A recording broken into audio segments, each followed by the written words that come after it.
Welcome to the 41st Annual Friends of Scouting Dinner. It's so great to see such a big group here tonight, and you all know why we're here. We are here to provide support to scouting youth here in northeastern Pennsylvania. I want to address your attention to the Scouts, because of course we have to get things started the way we should with the Scouts themselves welcoming us tonight.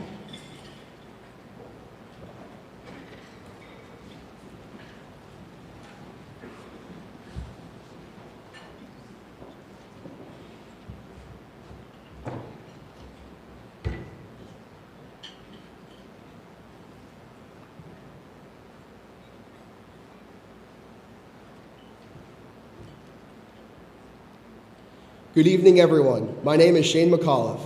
I'm an Eagle Scout from Troop 16 in Scranton and Chief of our Order of the Arrow Lodge. Please give your kind attention to the Scouts with me here this evening as we open our dinner and share a bit of our scouting values with you. Hello, everyone. My name is Magnus Emery, and I'm an Eagle Scout from Troop 132 in Springbrook. And this is Kaylee Collins.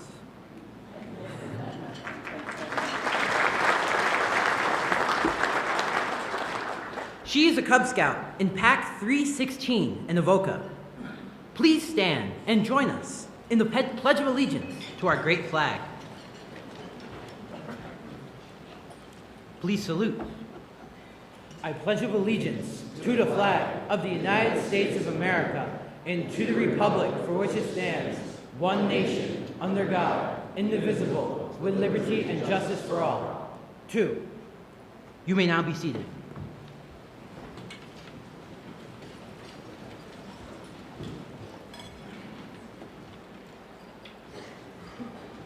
Hello, my name is Diane Lyons from Troop 1016 in Scranton. I became an Eagle Scout in 2023 and have earned over 60 merit badges. With me is Nick Collins.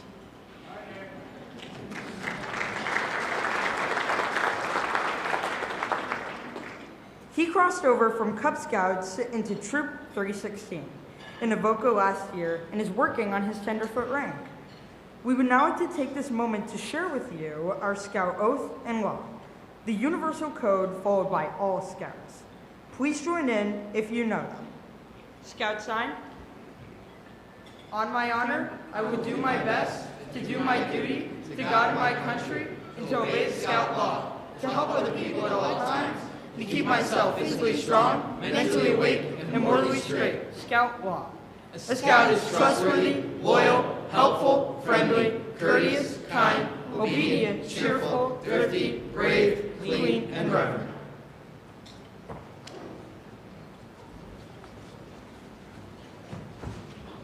Hello, I'm Tyler Kelly, an Eagle Scout from Troop 100 right here in Plains.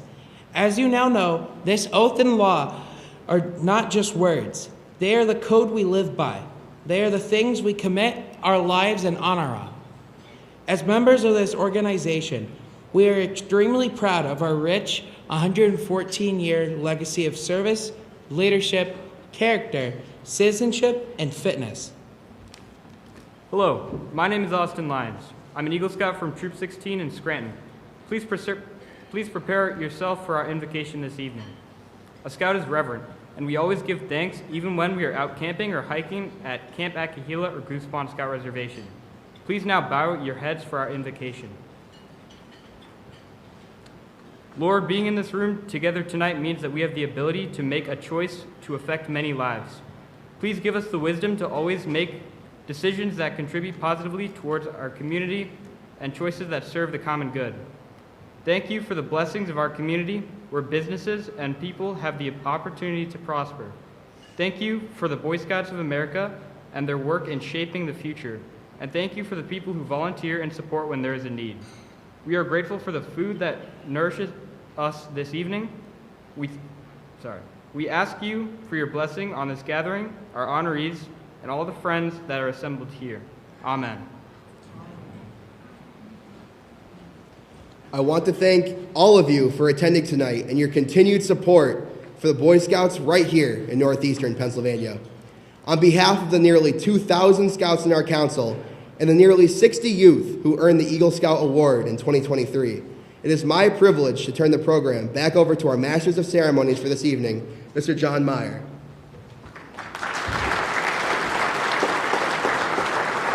Thank you to our scouts. This is why we were here tonight. What a great job you all did in welcoming us tonight. Thank you very much.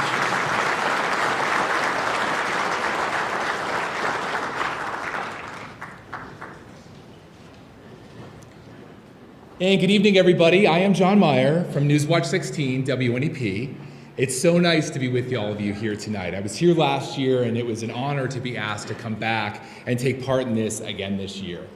Because scouting is personal to me. I don't know if you've seen the commercial that we had running on WNEP promoting this event, but my mom dug through the old photo albums to find pictures of me as a scout, and my son Jake is a Tiger Cub Scout right now, so we're reliving the scouting experience through him.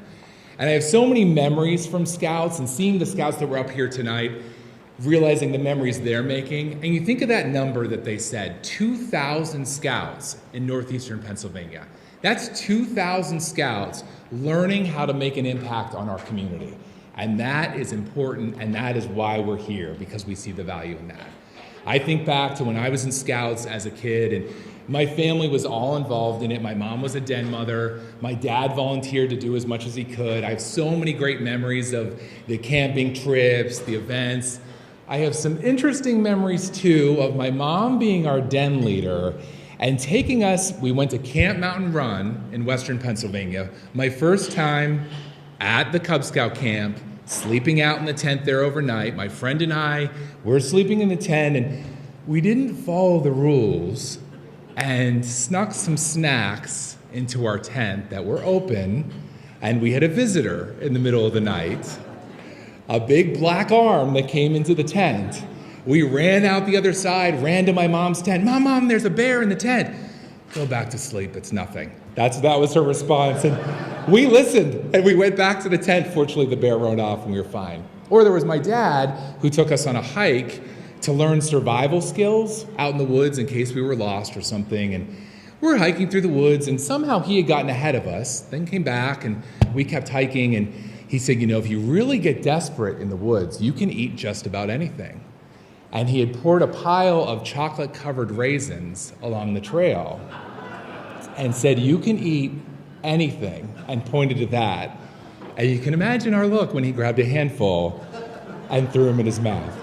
Interesting, those are some of the memories that stand out most. But we had such a great experience, and now I'm seeing that with my son. He's a Cub Scout with Pack 241 in Lehman. The rain gutter regatta was this past week. He watched YouTube closely to design his boat just right. The Pinewood Derby, I had a bit of a dad fail. He was so involved in designing that, and then I forgot the last step of putting the graphite on the wheels, and his wasn't quite as fast as everyone else's, and I got quite a glare from him when his didn't quite win, but he still had fun, and we're making memories together just like I did as a kid. So we're here tonight to honor the Scouts, to raise money for the Scouts. And really, isn't this a celebration of what Northeastern Pennsylvania is? Look at all the people that are here tonight because you love this community and you know scouting is important to this community. I moved here 20 years ago. I thought I'd be here for 2 years, but I saw right away the value of Northeastern Pennsylvania, and I'm just thrilled to be part of events like this as we carry on the tradition of a community that really cares for each other and its young people. So tonight we are going to have quite an event honoring two very important people. We're also going to hear from a great speaker. And I want to thank the dinner committee, co-chairs Andrew Kadasik and Peter Adonisio. They gave me the privilege to be part of this. So guys, I really appreciate you having me here tonight.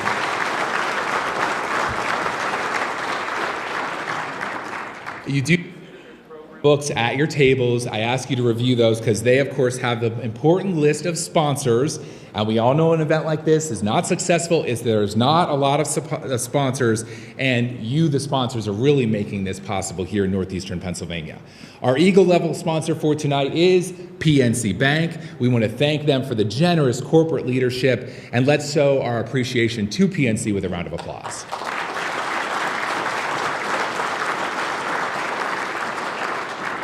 So I have an important number for you. As of now, this event has already raised $130,000 for scouting here in Northeastern Pennsylvania. So well done, everybody. Of course, we know the auction is bringing in money too, and we appreciate everyone for placing their bids. So now it is my privilege to introduce Peter Adonisio, an attorney from Stevens & Lee and co-chair of this year's dinner.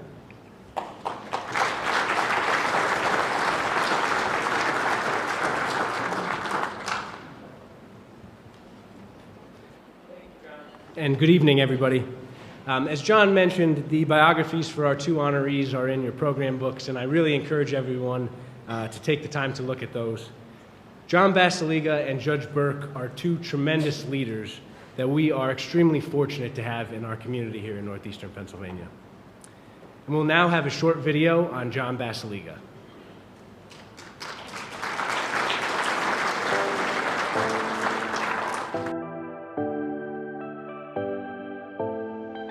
When people ask me what I do, I often say there's many things that I do. I'm in the construction industry, I'm in property management, I'm in property development, I'm in business development, I own a movie theater, I own a commercial roofing company, I have an office in Pennsylvania and Maryland, I own many restaurants, so we have a hospitality division, I own a fitness center, Crunch Scranton it's called, I own a car wash, I'm into personal care homes as well. I have 5 of them throughout Lackawanna and Luzerne County.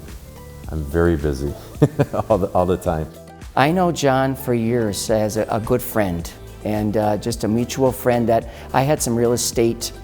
He knew I'd really liked to bring up some old houses and to remodel them. I'm like kind of a HGTV love guy. And John saw that, and then I saw what John was doing, and I was just floored at the amount of change of the businesses in the area to be honored this way. I know John professionally and casually. I own a business in the community, so I do work with him, and casually I know him for several years, and we see each other at functions and everything. Well, I've known John for several years. I know him professionally, I've known him socially, and recently he's become my neighbor, so I'm very familiar with John. I know John as a fellow businessman in the city of Scranton. I mean, I actually went to high school with him, and he was a few years younger than me.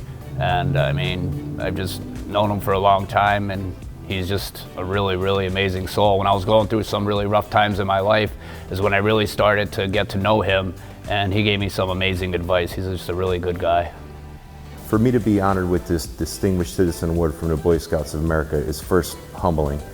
And to be recognized for the things you've done or created throughout our community, Lackawanna and even Luzerne County, to me there's no greater thing that can be given. I've always done everything with the idea in my mind that it would help create a stronger community, a community where people could be proud of, and a city where they could be more proud to live. And I think that's a contagious thing. I think when people see somebody step up, they want to get behind that. And you know, just in some recent things that have happened, you know, with some of the projects I've done in downtown Scranton, the amount of community support is just overwhelming, and it keeps me going. And I always tell people never give up, and you have to fight for something you believe in, whether it's standing up or, you know, and basically never ever laying down and never ever giving up for something you believe in. John is a very good role model in the community. He has done nothing but bring economical growth to northeastern Pennsylvania. His values are true and committed to the people of our community. Development, trust, knowledge, very sincere, and he's compassionate about what he does. I wish I could say the words and speak for so many people that are around John and people that he's helped, but I hope I can speak by saying this. The best honor that could be picked to somebody that has changed Lackawanna County in my lifetime, I've been here all my life. I'm 62 years old, and I have to say, we picked the right guy to get the right award on this night, on this date. John is a young man, didn't come from wealth. He came from a hardworking family and developed himself into a person who has developed several projects. He now has residences of over 250 in northeastern Pennsylvania. He's built buildings, he's remodeled buildings. He's a person who has taken northeastern Pennsylvania today and making it something better for tomorrow. I mean, his businesses are incredible. If anybody knows of him, when you see a new building put up, you can just tell by the style how amazing it is. He is very intimate into his details. One of the main things that I see about John is his Serenity healthcare centers, how much he's turned those around. And he takes such pride in that. And I mean, he goes above and beyond for them. and I think he takes it to heart, all his businesses. I mean, I've never seen anything like it in my life. John actually visits my granddaughter at St. Joseph's Center, and she's 7 years old. When she sees John come into the room and he sits next to her, she just lights up. She's so radiant, and he sits and he's so humble, and she holds his hand. That honestly makes her whole week. The most important thing to me at this time of my life is my faith in God. I'm a Christian, my family, and my community, my staff, my employees. I have a big responsibility. I have several hundred employees that work for me, and every move that I make, every decision that I make has consequences. And that affects my community, that affects my family, and that affects those people that depend on me. So it's very, very important that everything I do, you take the road less traveled, you take the tougher road, but it's the right road.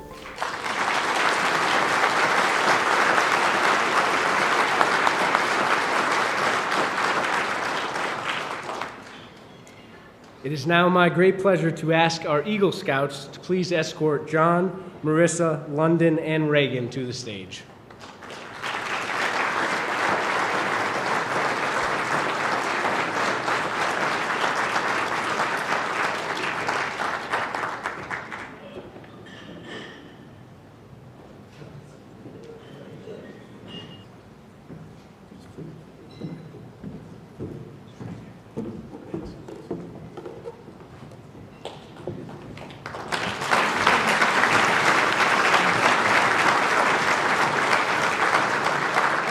On behalf of a grateful Northeastern Pennsylvania Council, Boy Scouts of America, we are pleased to recognize you, John, as our 2024 Distinguished Citizen.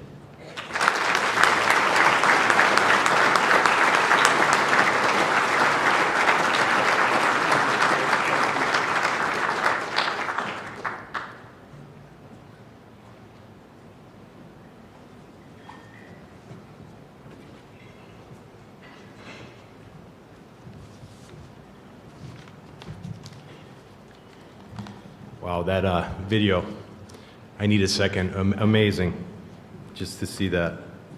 But good evening, ladies and gentlemen, and welcome to the 41st Annual Friends of Scouting Distinguished Citizens Award Ceremony. I want to congratulate my fellow nominee, Judge Thomas Burke. Judge, many people have called in recent weeks and asked if I knew you. We only met tonight, but I wanted to let you know that everyone I spoke to had nothing but great things to say about you. I'm proud to share this stage with you tonight.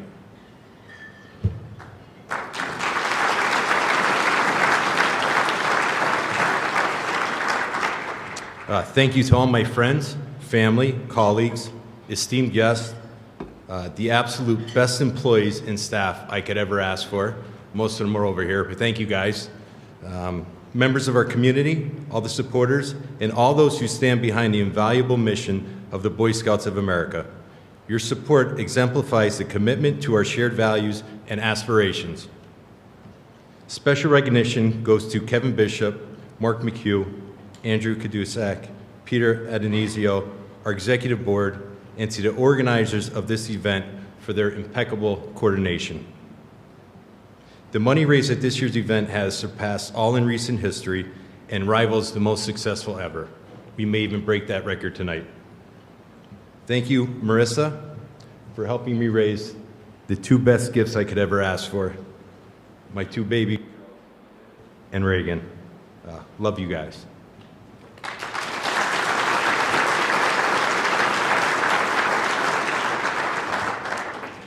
To Gino Piccolino, Joellen Therington, Brian Calley, and Doug Long, I can't say with enough gratitude how truly blessed I am to have friends like you. Gino, your passion for the city of Scranton and your generosity are commendable. Joellen, the love you have for your granddaughter is so heartwarming. Seeing her recent improvements are nothing short of a miracle. Brian, I can't thank you enough for your support and friendship over the years. No matter what we are faced with, we always find a way to forge ahead. I will always cherish your weekend phone calls just to see how I'm doing. And Doug, your energy is contagious. As much as you say I keep you going, you keep me going as well. You are making a positive impact on so many of our local kids. I've said it before, Scranton will always be better with boxing than without. At a young age, I was involved in scouting, from Cub Scouts all the way up to Boy Scouts. It was a big part of my early life, and many lessons learned then carry with me now. I remember Goose Pond, all the outdoor activities, and trying to earn every single merit badge I could get my hands on. My father was an Eagle Scout. He passed away in 2010, but one of the great memories I had with him was building a Pine Derby race car. I was quick to find out that we were not very good race car builders, but that memory will always be priceless. Scouting will teach teamwork and will bring in earned respect and brotherhood throughout your life. Being prepared and doing a good turn daily will always make you a better person. Those principles have made me a better person. When I received the call that I was nominated for this year's event, I was deeply moved. To be acknowledged across 2 counties is a profound honor, and to be described as distinguished is both humbling and affirming. When writing a speech, it forces you to do some soul searching. What could have made me distinguished? Being different distinguished me. Thinking different distinguished me. Taking chances distinguished me. Keeping the best interests of my community in mind distinguished me. Never giving up distinguished me. And never listening to those that told me I couldn't do something distinguished me. The ironic thing is, the reason I'm standing here tonight is because I never listened to what I was supposed to do, who I was supposed to be, or what options weren't available to me. The very things that make us distinguished are almost always the things that we are told would make us fail. Being distinguished is taking risks. Risks in your decisions can have either of 2 consequences: success or failure. And no matter which one you get, it needs to be handled with honor and integrity. To the aspiring young leaders amongst us, I urge you to embrace your individuality and strive for lasting impact. Everything starts with an idea, a belief in yourself, which will develop the capacity to get that dream done. Don't settle for the things you don't like. Be the one that changes them. We need to teach our kids values, morals, honesty, respect, resilience, courage, and strength. Weak men create hard times. Just look at the world today. Prepare them so they can discern good from evil and right from wrong. At times, we must have the courage to forfeit being the popular parent for being the right parent. Teach them to be distinguished in a world that needs it ever so much. A world where we ask how each other is doing, where we open doors for one another, where we help our neighbors, where real men protect our women and children, where we help a family in need, and a world where more common sense outweighs nonsense. It's okay to teach your son how to firmly shake another man's hand and to tell your beautiful daughter how she looks like a princess in that dress. Always have the courage to say what you know is right. We must carry our cross and never let it down, no matter how heavy with criticism it gets. Speaking the truth will truly give us heaven on earth. I wanted to do a reading from one of our most patriotic presidents, Teddy Roosevelt, the man in the arena. It's not the critic who counts, not the man who points out how the strong man stumbles, or where the doer of deeds could have done them better. The credit belongs to the man who is actually in the arena, whose face is marred by dust and sweat and blood, who strives valiantly, who errs, who comes short again and again, because there is no effort without error and shortcoming, but who does actually strive to do the deeds, who knows great enthusiasms, the great devotions, who spends himself in a worthy cause, who at best knows in the end the triumph of high achievement, and who at the worst, if he fails, at least fails with daring greatly. so that his place shall never be with those cold and timid souls who neither know victory nor defeat. So stay distinguished, and always remember, it is the outsider that changes the world. Thank you, and God bless all of you.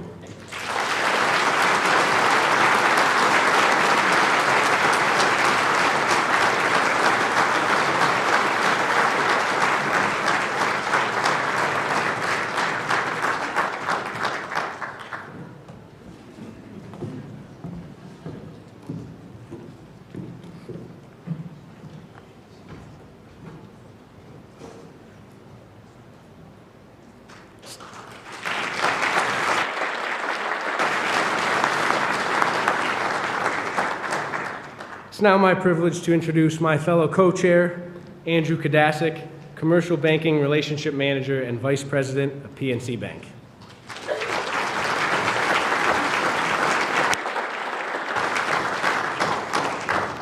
Thank you, Pete. The Honorable Thomas F. Burke, Jr. is also a tremendous community leader that we are fortunate to have in our community. We have a short video on Judge Burke.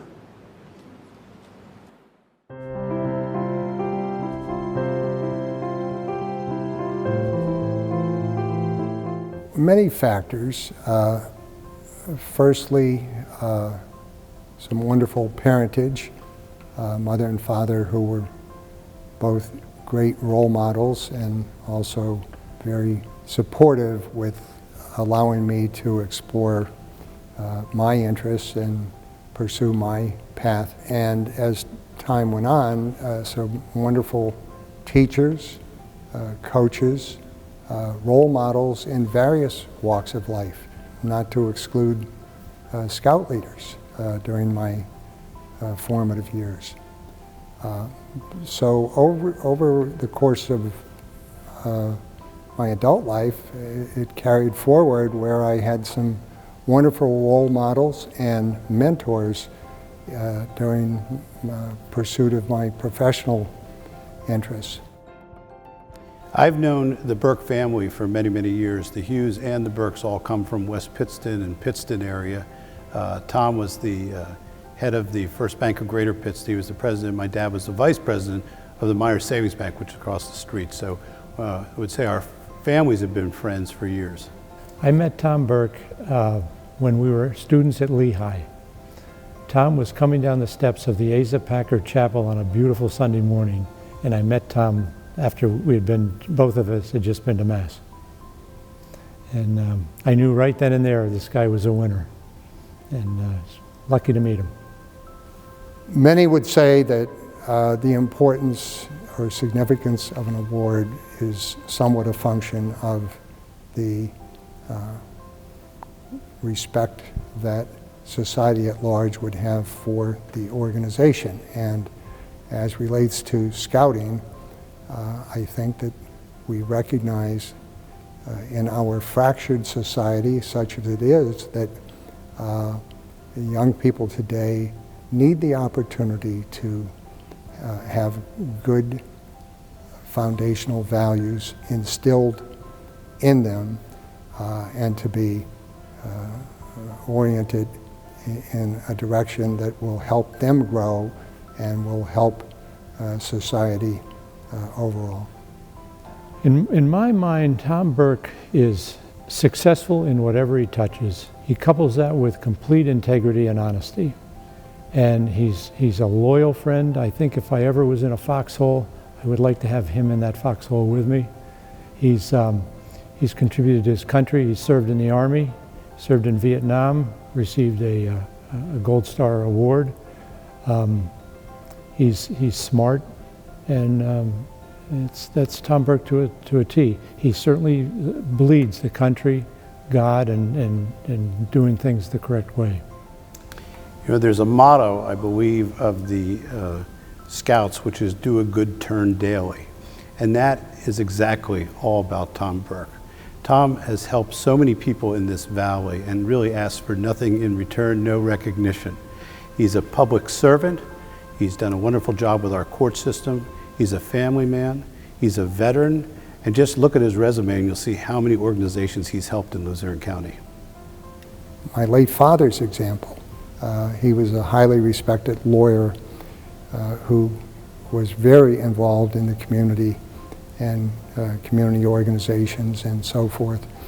And that simply spilled over, that there was a sense of fulfillment of one's life that derived from being involved in something bigger than oneself.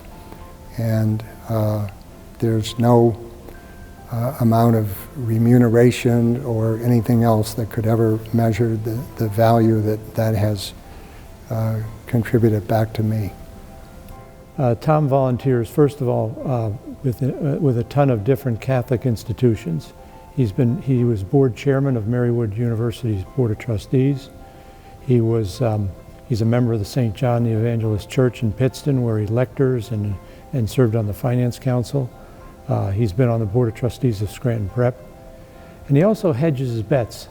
He's given some time and talent to some non-Catholic institutions as well, like the Pittston Chamber of Commerce, the United Way, the Salvation Army, just to name a few. Well, Tom is a person of the highest integrity. And when you talk about trustworthy, which is a big part of the Scouts, Tom is trustworthy. He's been a mentor to me since I've become on the bench, and as to really to all the new judges that came on when he was president judge. I can't think of anybody more deserving of the Citizenship Award than Tom Burke. He really exemplifies each and every element of the Scouts. The Boy Scouts is an organization that introduces young people to values that have been withstood the test of time in our society. That the idea of responsibility and integrity and pursuit of goals that will be beneficial to both the individual and to society at large. Well, as I say, it seems that whatever he does, whether it's when he was in school, everything he achieved, he always achieved excellence. Couple that with honesty and integrity, and you got Tom Burke. Some might say that true leaders are born, and there may be something to do with DNA, but I dare say that an awful lot has to do with the opportunity to observe individuals who are leaders in whatever pursuits one might be interested in, and then in due course to have the baton passed on to you in lesser areas of responsibility, which over time would grow into greater areas of responsibility. And that's the process by which we make things better for everyone concerned.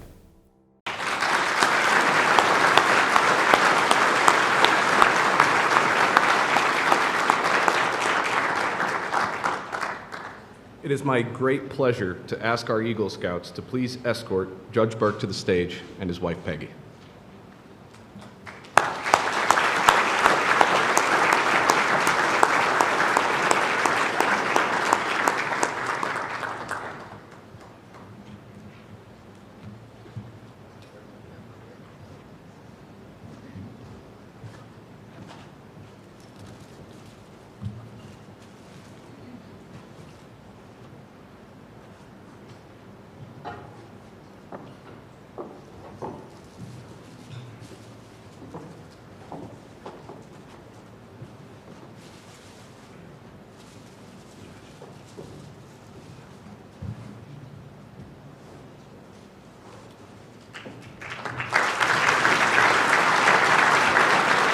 On behalf of the grateful Northeastern Pennsylvania Council of Boy Scouts of America, we are pleased to recognize you as a 2024 Distinguished Citizen.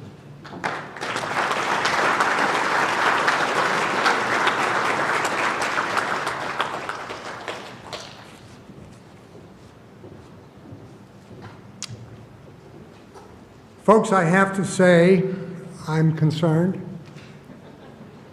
I'm fearful there's going to be an investigation. I'm fearful that what you just observed and that video might result in what we would call the opposite of catch and kill. The idea being that there have been some promoters on my behalf who have fabricated a person that I'm unfamiliar with, but made him look awful damn good in that video.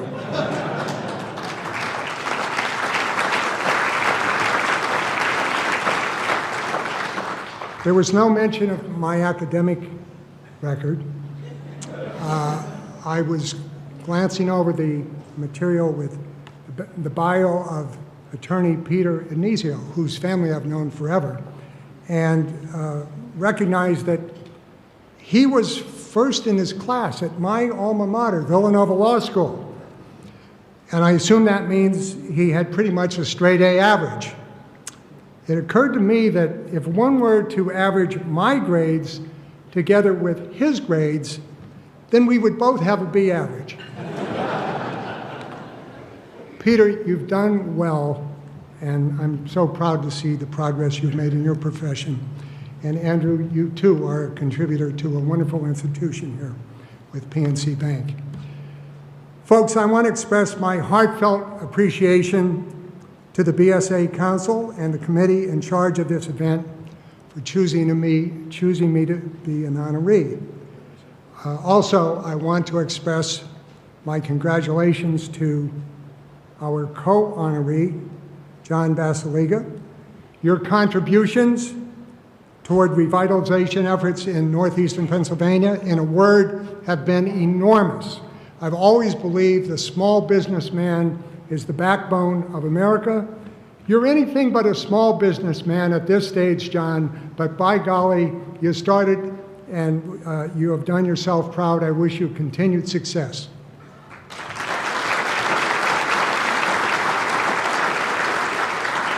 To be numbered among the ranks of the very prestigious list of past honorees leaves me humbled. One such past honoree was a mentor and hero of mine, the late Honorable Patrick J. Solano. This son of a Pittston Township coal miner attained both status and respect across the Commonwealth and beyond, having served in various capacities in the administrations of 6 governors. What perhaps you don't know, Commander Snodgrass, you'd appreciate this, is that as an 18-year-old serving his country during World War II, Pat was a decorated crew member, a flight engineer on a B-17 Flying Fortress with the 8th U.S. Air Force Heavy Bombardment Group that completed 23 combat missions over Germany. It was a chance encounter that I became acquainted with him several years after my dad, Attorney Tom Burke, passed away. As I gradually got to know him better, Pat told me, as often as I was willing to listen, that my dad had been a mentor of his and impressed upon him to always play it straight in public life and to strive to do things that are good for people. For the many Scouts who are with us this evening, please know that you are an inspiration to everyone who has supported tonight's cause. Unfortunately, we've recently been bombarded with all too much news about gang activity in our region. Your involvement in Scouting and that of the many volunteers who support your endeavors helps in reducing the risk of wayward behavior by misguided youths. We don't need to hear of one more casualty of gang violence, the foremost recent tragedy being that of the misfortune that befell Scranton detective Kyle Gilmartin, a Pittston native, a true hero who was shot at point-blank range while investigating a gang-related skirmish this past January and almost died. I know everyone here joins me with prayers for the ongoing recovery, miraculous recovery, I might add, that Kyle is making.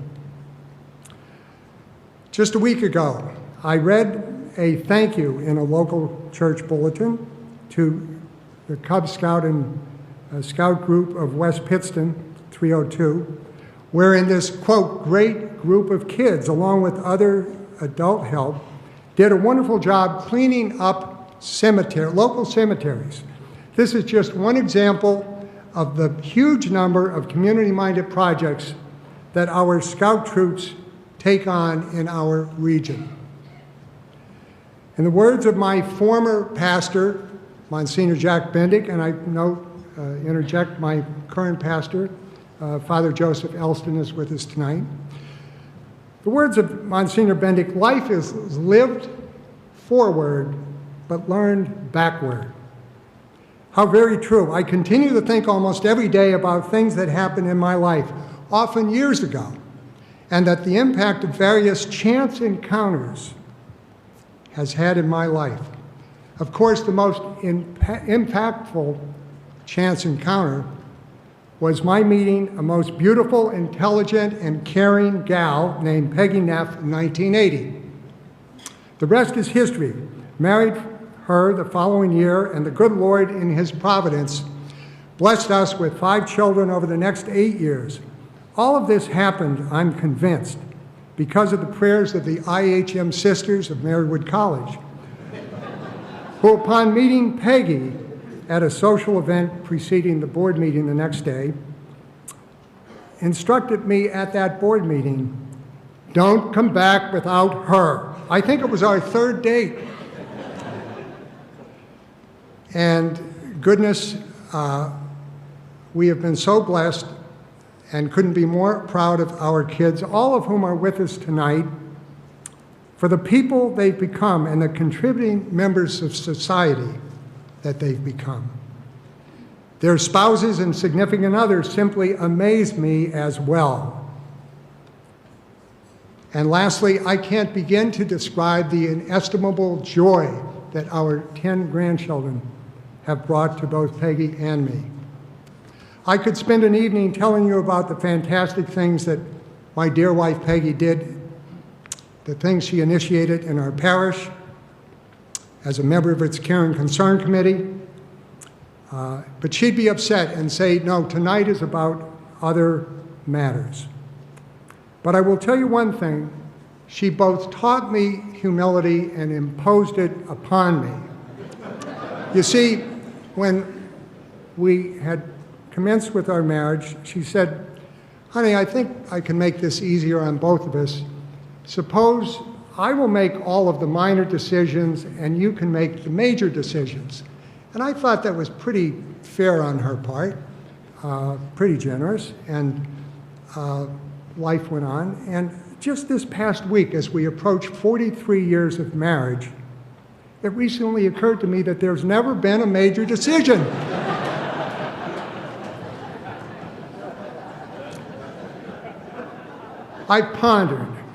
I've often pondered, so what is it that helps one manage the inevitable adversity and disappointments we all face in life? We all heard the famous quote from the Rocky V movie, and I paraphrase, nothing hits harder than life. It ain't about how hard you can hit, it's about how hard you can get hit and keep moving forward. I truly believe it all starts with the foundation that's been built for us and the values instilled in us by our parents or other parental figures in our lives. Family, friends, teachers, coaches, scoutmasters, role models, and heroes, including those many quiet, unsung heroes, who we realize in retrospect have played a vital role in our development and formation. I realize that there have been countless such people in my life who, by their words, deeds, and actions, have guided me and been there for me, at times chastising me when I deserved it, all of which helped in making me my better self. But there's a vital corollary. Actually, it's been the centerpiece to all of what I've just described. It's been the role of spiritual development, spiritual formation in my life. I can say without reservation that it has been my faith and my faith perspective that has been central to any good that I have ever done. The beginnings of character that I hope rests on a solid foundation, I dare say began with my revered parents, Tom and Marita Burke. for whom no sacrifice was ever too great for their family, church, or community. This was the ethos that was instilled in all of their children. I don't think any one of us benefited from that phenomenon more than yours truly. Just imagine having a team of 5 cheerleaders behind you every step of the way, my siblings. That best describes what they've meant to me. Kate, Margie, and Joe are with us tonight. My sister Beth is observing from on high, looking down. And my sister Patricia is with us in spirit, cheering us all on from Altoona. I mentioned unsung heroes. Within the past 2 weeks, friends and family gathered to say goodbye to Francis, fondly known as Fritz Keeter, who died suddenly at age 76. Sadly enough, unbeknownst to Fritz, at the time of his passing, the West Pittston Cherry Blossom Committee had recently selected him as the Grand Marshal for its parade to be held in 2025. As his nephew mentioned in his eulogy, Fritz had some disabilities, but that never limited him from being an incredible person, positive, beloved friend to one and all, as well as a contributing member of society. West Pittston Borough never had a more dedicated employee in its streets department or a citizen who cared more about his hometown. I dedicate this award to you, Fritz. Rocky Balboa had nothing on you, pal. I'm confident that already upon your arrival, the streets at that big resort in the sky have never been cleaner, and that St. Peter has already dubbed you to be the Grand Marshal in next year's parade in heaven. But just one thing, neither your good buddy John Graham nor I want to be in it. Not anytime soon. Tonight we're blessed to have with us Sister Lucille Brislin, RSM, who some 40 years ago was the founding director and driving force behind the St. Vincent de Paul Soup Kitchen in Wilkes-Barre. Sister is still at it.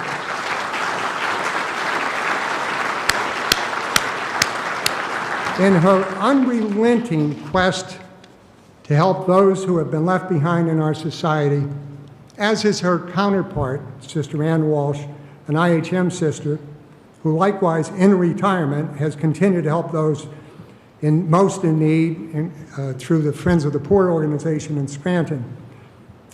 It was the late well-known cleric, Monsignor Andrew McGowan, who many of you knew personally.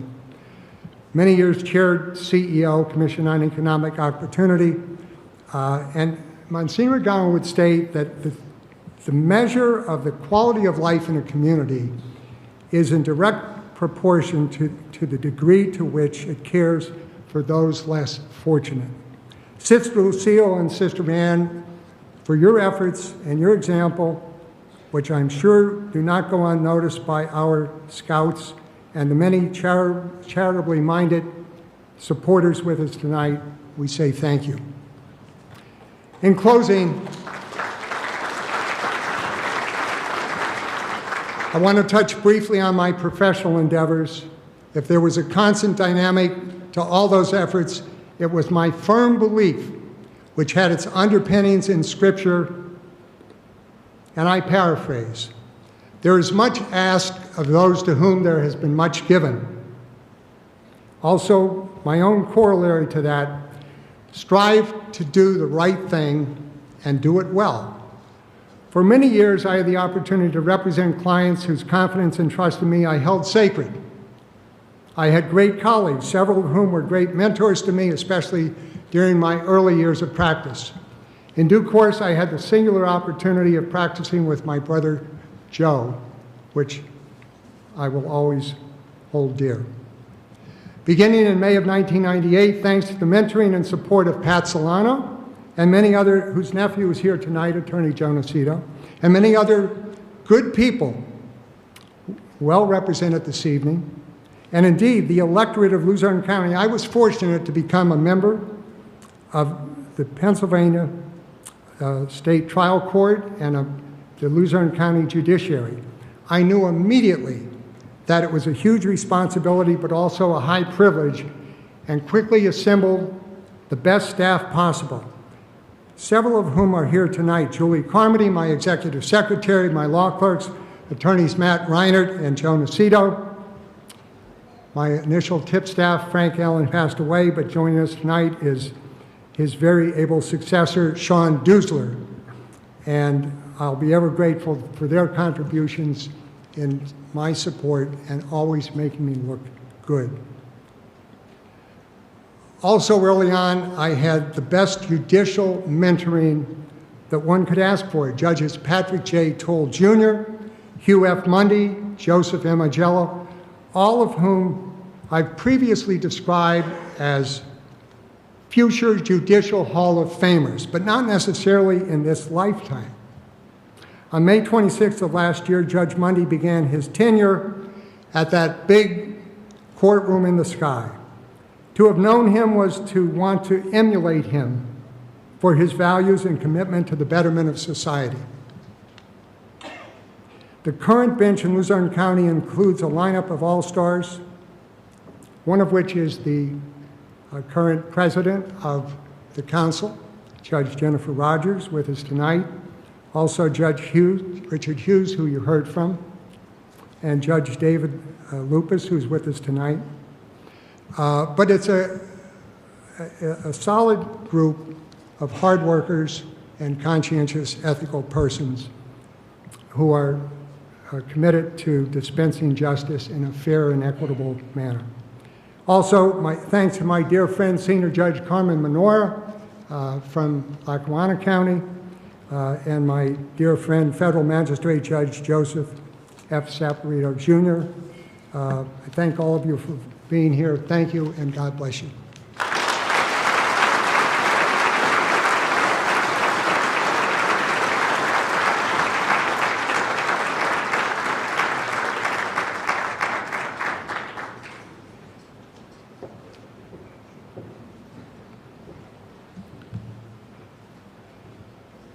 We are very pleased to have as our speaker this year the Chief Executive Officer for Defense Analytics, a national security and foreign policy advisory firm specializing in strategy development, government policy, and technology adoption. The author of Top Gun's Top 10 Leadership Lessons from the Cockpit, a fellow Eagle Scout, a retired U.S. Navy fighter pilot, and a former Top Gun instructor. His last tour of duty took him into the halls of the Pentagon, where he served as a communications director and chief speechwriter to Secretary of Defense James Mattis. During that period, he authored the publicly available 2018 National Defense Strategy for the United States, assisted with presidential speeches, and was responsible for General Mattis's congressional testimony and public remarks.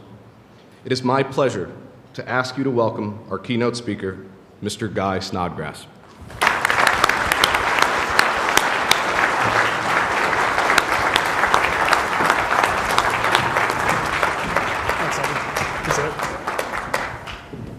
All right, I think I'm mic'd up and ready to go. How's everybody doing? Thanks again to Kevin and the team for inviting me to come speak with you. I'm actually a native of Dallas-Fort Worth. I had my own Navy journey for about 24 years, and then have retired and moved back to be with my family in Dallas-Fort Worth once again. But it's an honor to be here with you this evening, especially to honor the two honorees this evening. So Judge Burke, congratulations to you. John, congratulations as well. I loved your comments. I'm a big believer in lifelong learning. And the things that stood out to me, of course, were both the importance of resiliency. The fact, just like you both kind of touched on, Judge, you said, hey, like Rocky, it's not how many times you get hit, it's how many times, or how hard you can hit, it's how many times you can get hit and keep on trucking, right? And John, you said the same thing in yours. We talked about the importance of no matter how many times you meet adversity, you just keep plowing through. And I can tell you, that's something that I can tell you scouting helped with me throughout the entirety of my life. So what I want to do in my remarks is basically kind of tie it all together, because the other thing that really struck me as I listened to the speakers this evening and the honorees was the fact that there really is that community continuity, and scouting's a part of that, right? It's the fact that for those of you in the room, you're a big part of it, you invest both in your treasure and your time to help take the young scouts that are on the stage. You mentor them, you nurture them, you give them those values that are going to propel them not only into adulthood, but through the remainder of their life. And then, like those of us here tonight who are participating and enjoying each other's company, now it's our turn. It's our turn to give back. So what I want to do is kind of reflect on my journey, what scouting did for me, some of the major decision points that happened throughout my career, and why I think scouting is such an important endeavor for all of us. So that's what we're going to talk about, scouting's values. I'll touch on some of the exciting stuff about my career as a naval aviator, career as a Top Gun pilot, and then a little bit beyond that as well. So let me start off with this. Thank you. I can tell you right now that I love talking with groups like this because of the fact that when you see a picture coming up of me as a 17-year-old, you would never imagine the life journey I would have been embarking upon. I was about 135 pounds soaking wet, incredibly shy.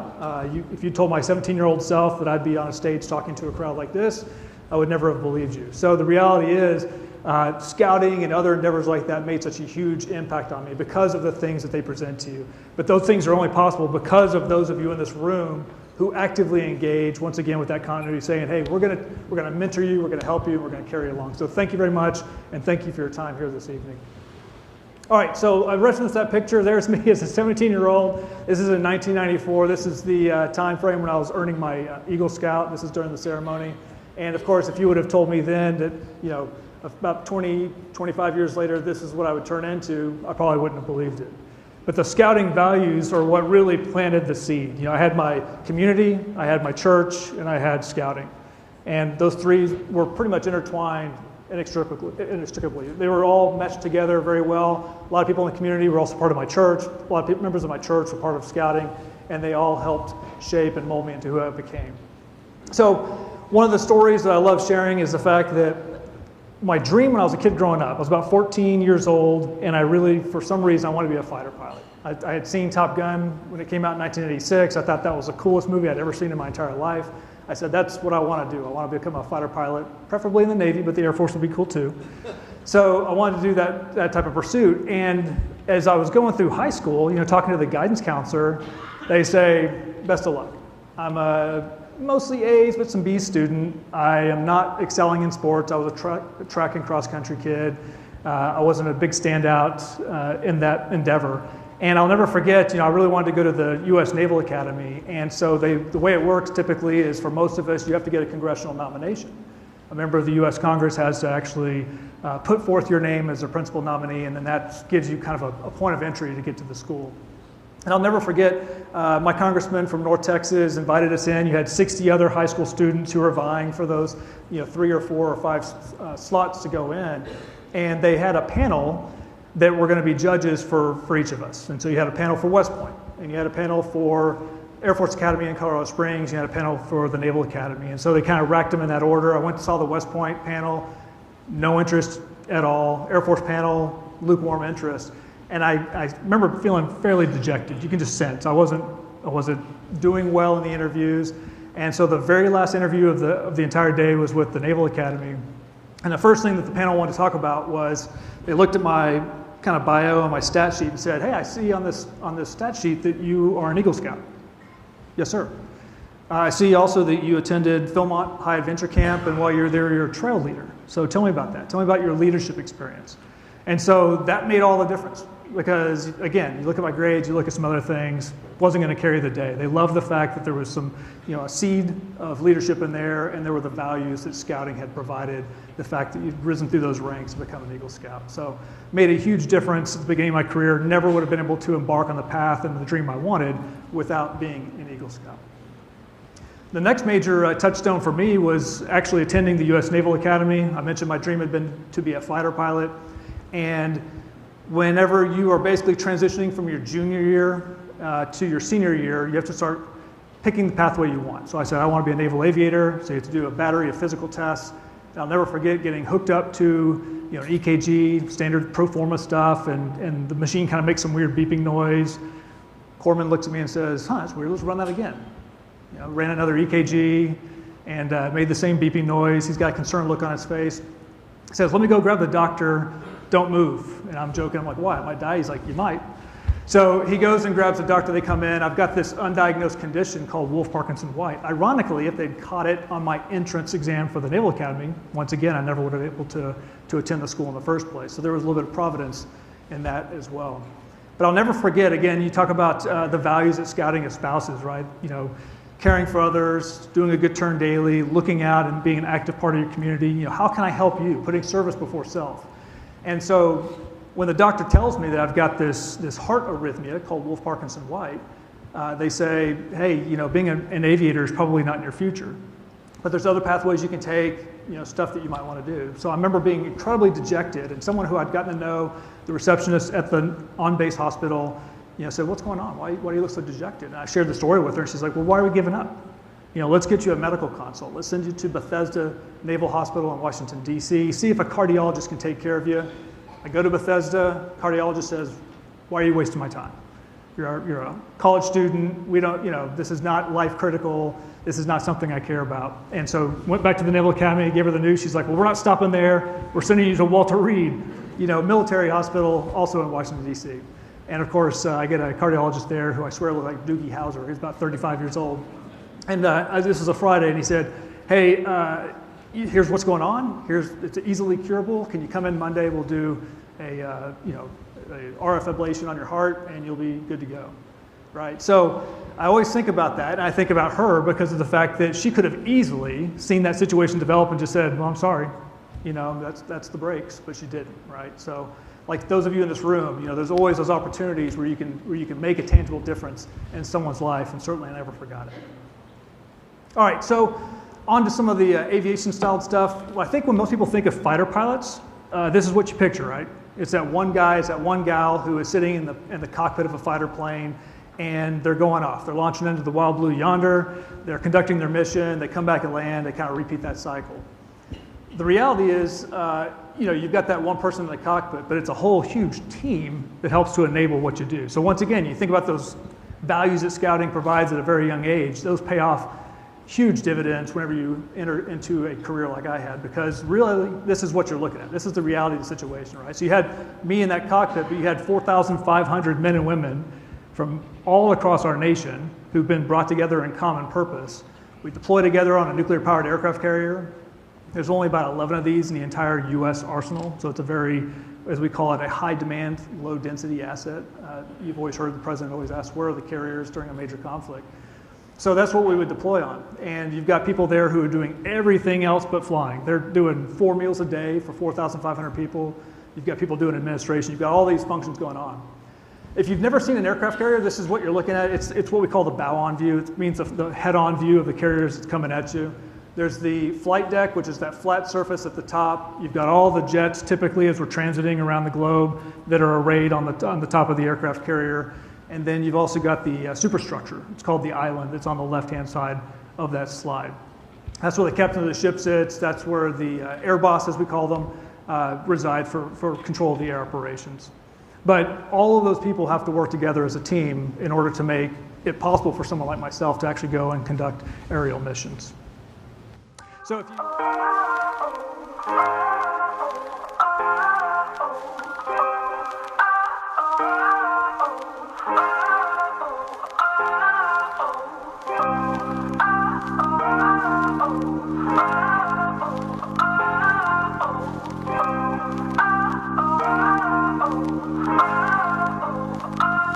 Can you see it?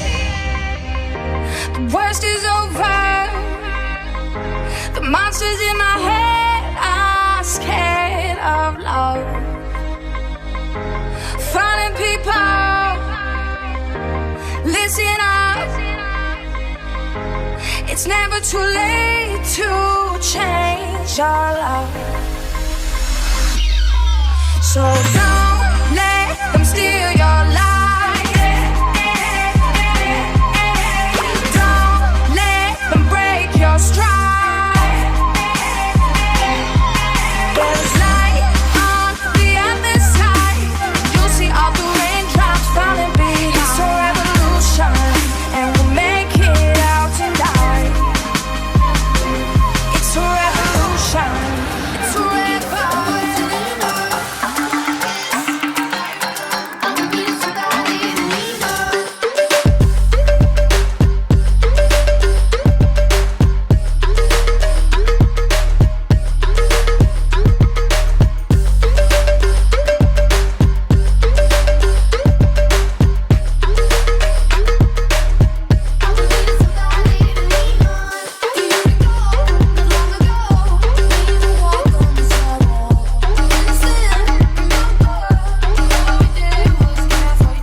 still gets me fired up. Actually, one of the pilots in my squadron was the one who produced that video. I think it's commonplace in today's day and age, especially where you have, they call them sizzle reels, usually 30 seconds to 1 minute. Sports team do them all the time, all that kind of stuff, where it's like, hey, let's get stuff out there. It's very unusual to have that in the U.S. military.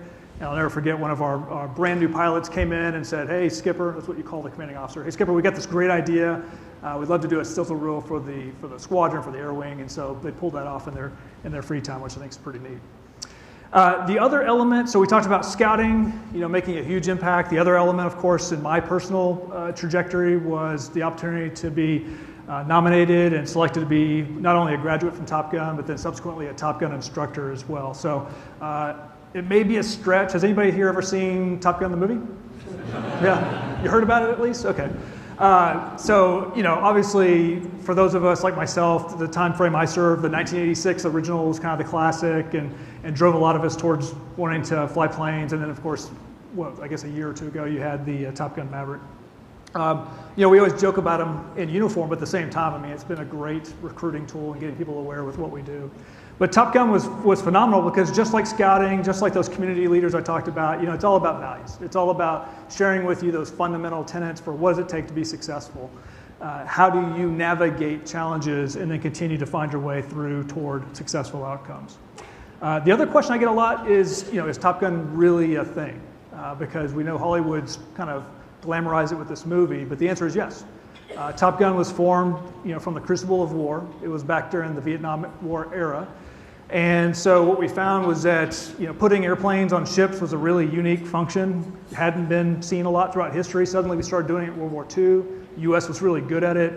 We moved into the Korean War. We were still good, but not as effective. And suddenly you get into the Vietnam War, and we're unfortunately losing too many aviators and too many jets due to enemy action. And so they formed Top Gun, they studied the problem and said, hey, we got to figure out what's going on. So it was almost like a consultant's dream to say, okay, let's tear this whole thing apart, figure out the things we can adjust, and let's move forward. And what they found was that it was a significant lack of training. And so that's what led to the formation of Top Gun. They put Top Gun in place, they started teaching those fundamental tenets. We saw our success go through the roof as we closed out the Vietnam War, and it's continued more than 50 years since then as an institution. So one of the things I wanted to share with you that's kind of, we always have these lessons in the Navy, or I guess in the military in general, that we call lessons written in blood. And it's unfortunate because usually that means either someone's lost their life or been severely injured because, an incident occurs that you didn't see coming. And so you heard it from the scouts on the stage, you've heard it through John's comments and some others about, the ability to anticipate problems, be prepared, which is the scouting motto. So I want to walk you through kind of one of those examples I have and how that preparation, that continuity of values and lessons that I learned saved my life. This is one of them. As you might expect when you're flying these kinds of machines, it can happen, in my case, about a half dozen times where you almost get killed in a crash or something occurs with a failure with a jet, but because of the preparation, you're able to pull through it. So in my case, this is actually, if you think back to 2003 timeframe, I'm a brand new fighter pilot. I am stationed with my squadron on board one of those aircraft carriers in the Persian Gulf. It's during Operation Iraqi Freedom, and we're conducting daily combat missions into the country of Iraq. And so one of the things that they announced on the aircraft carrier was, hey, we're looking for volunteers. We want some air crew, we're gonna send some planes, we want to send some sailors into the country of Jordan. You'll be living for 2 weeks just outside the outskirts of their capital city called Amman, and you're gonna work with the Jordanians with training. So you get to fly against the Jordanians, which again, as a brand new pilot, you think, man, that's pretty phenomenal. So yes, I wanna do that.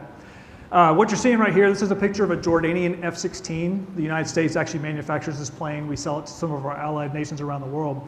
And on this particular day, I'm supposed to dogfight with one of the Jordanian F-16 pilots. So we meet to do our briefing. We talk about what we're going to conduct. And we get into our aircraft, we launch, we get into the sky, and now we set up about 30 miles apart from each other and point towards each other, and we're going to basically start the dogfight. So if you can imagine this, it's a little bit like flying on or driving on a freeway. You're going 60 miles an hour, the other car's going 60 miles an hour in the opposing direction, you pass pretty close by. That's a little bit like what you'll see. In fact, it looks a little bit like this right here. So this is what we call the merge. This is when those two planes are coming from opposite directions, they meet. In our case, one plane's going 600 miles an hour, the other plane's going 600 miles an hour, so things happen pretty quick. What I noticed in this case, I've got a radar on my jet, and I see the other airplane. I can't see it visually yet, but I can see it on radar. So I lock on, I'm pointed towards the Jordanian F-16, and what's supposed to happen is you're supposed to do what's called a safe pass. They're pointed towards you, but you offset so you can fly, you create this kind of situation, and then the dogfight starts. In this case, the Jordanian's pointed right at me. And I'm thinking, okay, he doesn't see me. So I offset, I move away from the Jordanian plane, and then his nose turns, points right at me again, right? So keeps doing this, keeps doing this, keeps doing this until you're about 5 seconds, 3 seconds from a collision in the sky. And come to find out it's because he actually never saw me. He was just listening on the radio to the controller saying, hey, he's off your nose, keep turning, keep turning, keep turning. And once again, if you had walked into that without the preparation of saying, I've got to be on my toes because I've got the benefit of American training, we're incredibly diligent with how we do things, he's coming from a little bit of a different system. If you just kind of blindly gone up, then we would have had an airborne collision and collided over the skies of Jordan. So again, it's one of those things where you just, the smallest lessons that you might learn earlier in life can come back and pay huge dividends later on. One of the things that we learned as a Top Gun instructor, as I've chatted with people here tonight, but also throughout a lot of different communities, it's what we call an after-action report or a debriefing becomes kind of sacrosanct. It's the fact that, no matter what you're doing in life, sometimes you have to look backwards and say, well, what did I learn from that situation, and how can we do better? And I felt like the Scouts did a great job with that. We go on a camping trip where we do something where we complete an evolution, we come back and we dissect it to figure out what we could learn from it. So, some of the things that come out of our debriefing, the importance of planning, right? Be prepared. Remaining flexible and adaptable, making sure that, as you move forward, you're able to adjust. Just like the judge says, you can take those punches and keep on trucking. And then, are you debriefing? I was actually surprised when I left the military, when I started working with a lot of different organizations, to learn that, a lot of times it's just kind of one and done, as we might say, where you just kind of do something and move on to the next thing and the next thing, and continue throughout your day and your week. And so a lot of times it's that reflection to look back and say, what can I learn about this, and what can I carry forward into the future? So again, none of this would have been possible without my scouting journey. So that is what it enabled me to do. Not only did I get a chance to fly jets like my dream, not only did I get a chance to be a Top Gun instructor, had a chance to fly, in combat missions over the skies of Iraq. I was stationed twice in the country of Japan. The first time was kind of as a mid-grade officer, second time as a commanding officer of my own fighter squadron. Had a chance, as Andy mentioned during my intro, to work with Secretary of Defense James Mattis. Got to see some of how our government works at the highest levels and with our nation's most senior leaders, which was an eye-opening exercise. Happy to talk about it over drinks. Also had a chance as part of that, I was a part of this travel team or as away team. So when we would go to Brussels, Belgium for North Atlantic Treaty Organization, NATO, you're going to all these different countries, you're meeting with their leaders. So you're just picking up all these incredible lessons that they use as well for success. And it was really neat on 2 occasions as well. During the time when President Trump was in office, I was asked to be the briefing officer, so put together the briefing for him, for Vice President Pence and others, as they came over and we talked about our U.S. forces arrayed around the world. So again, kind of like you've heard a couple other speakers talk about for the Scouts in the audience, I love these kinds of events because I remember being 16, 17, 18 years old, and when you listen to people who've already walked the path a little bit, you can learn from them and figure out, what are the things that they, as they look back, just like the judge mentioned, when you reflect back on the lessons, what are the things that we hold dear now? What are the things we've learned that became so critical? Because at your young age, you can already grasp those and carry them forward to accelerate the pathway you're already on. So I'll kind of leave you with this. This is a picture of an FA-18. This is an example of the plane that I flew for a majority of my career. What's fascinating about fighter jets is, they can go faster than the speed of sound when they're in the air.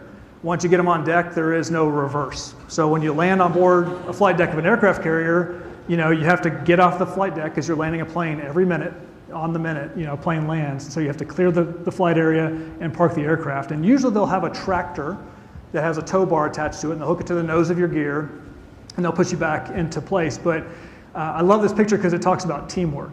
because every once in a while the tractors are all tied up, they don't have them available, and you'll hear this radio come out on the loudspeaker on the flight deck of the carrier. Aircraft, in this case, aircraft 201 needs an immediate pushback, aircraft 201, and you'll just have people running from all over the flight deck, and they're not even from your own squadron. They're from any squadron. Every colored jersey you see there does a different job. You might have someone wearing a green jersey, which is an airframer, or someone who maybe works on your electronics, or the red jerseys work on the ordnance, like your bombs and your bullets. So the yellow jersey could be a flight deck director, right? So it doesn't matter what your job is. You kind of drop everything, you run to the challenge, you run to the problem at hand, and you pitch in, and you do your fair share, you get that problem solved, and you're right back in to the next thing. So I appreciate the time. I think, if I think back through my scouting journey and I think back through my military career path, the one thing that it definitely taught me was this: you can have results or you can have excuses, but you can't have both. And so that's, I think, a lot of times what we're teaching our younger scouts is that resilience, the ability to stick with it and recognize that, hey, you own your own success, you own the results that are going to come out of it. And just like John said, hey, you might fail, you might succeed, but you can learn something from failure as well. You apply those lessons and you move forward again and again and again. So thank you very much for everything you're doing to support the community. Thank you for your time.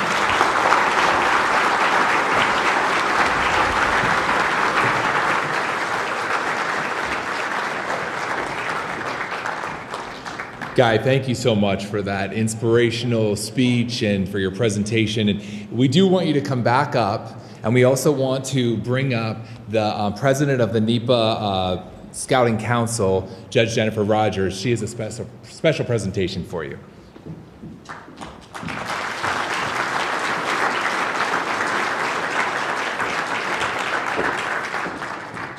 Commander Snodgrass, if I could have you join me over here, please.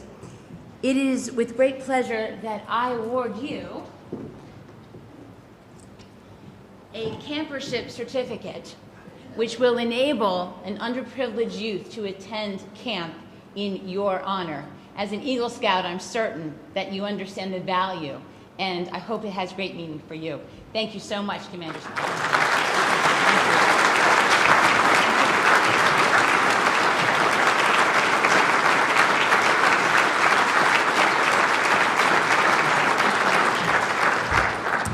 I now ask John Meyer and Mr. Mark Chappell to come forward to the stage. Surprise. Let's have you come over here, please, John.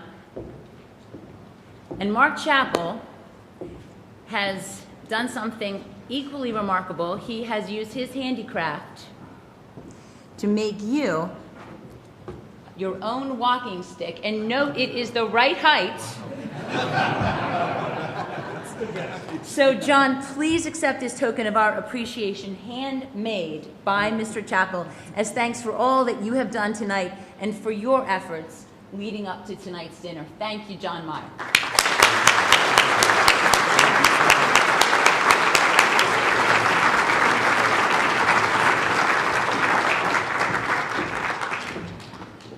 I would like to recognize the generous support of our many sponsors tonight. Please patronize these sponsors, as their support is critical to the operation of our council. Thank you.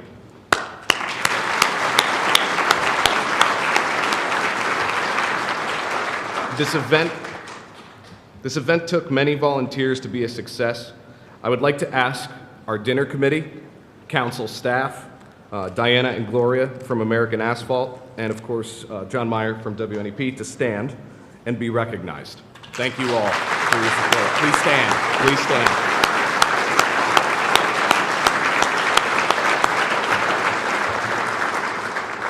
You may have noticed the yellow pledge cards on your tables tonight. The cards contain an opportunity for you or your organization to add one additional donation this evening to a cause of your choosing. The pledge cards on your tables are your unique way of ensuring the financial viability of our council's operations, or you can choose to support local underprivileged NEPA youth by providing them the opportunity to attend camp and various other council programs throughout the year. Please consider an additional donation this evening. Thank you for your consideration. I now ask John Meyer, our MC, back to the stage. Thank you.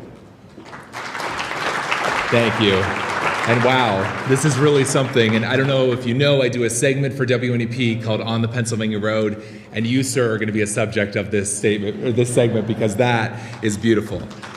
Just a few notes. Thank you. Obviously, this was a great evening. I just want to give a few notes before we all go tonight. If you did place an item on an auction item, check to see if you're the winner at the conclusion. Also, the council is going to be selling Commander Snodgrass's book. That's going to be in the back of the room, and you can get a copy of that. Also, the NEPA Council Executive Board members, please report to the stage at the conclusion of tonight's ceremony. There's going to be a group photo up here. And it's a tradition in scouting to end with a benediction, and we're going to do that in just a second. But I do want to say it's just been such a privilege for me to be part of this tonight. And how can we not leave here without being inspired by what we have seen? To see two people honored here who have made such an impact on our community in unique ways, but in similar ways. And I have to say, John, I've been amazed watching what you've done in the community. And for someone like me that moved here from outside and thought about just being here for a short time, you are the kind of people that are making families like me stay in northeastern Pennsylvania. You're changing the landscape of this place to make it a better place to live. And Judge Burke, you did the same in leading this community and having so much respect.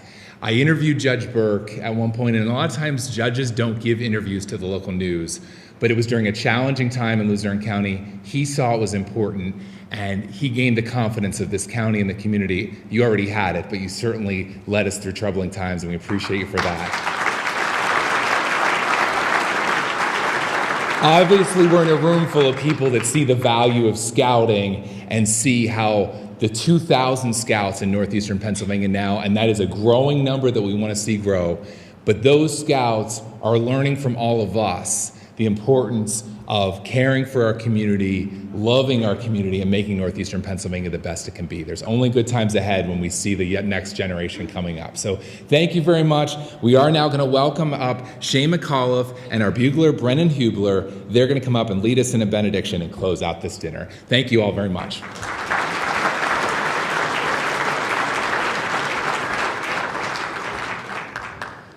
And now, as we close our 41st annual Friends of Scouting dinner,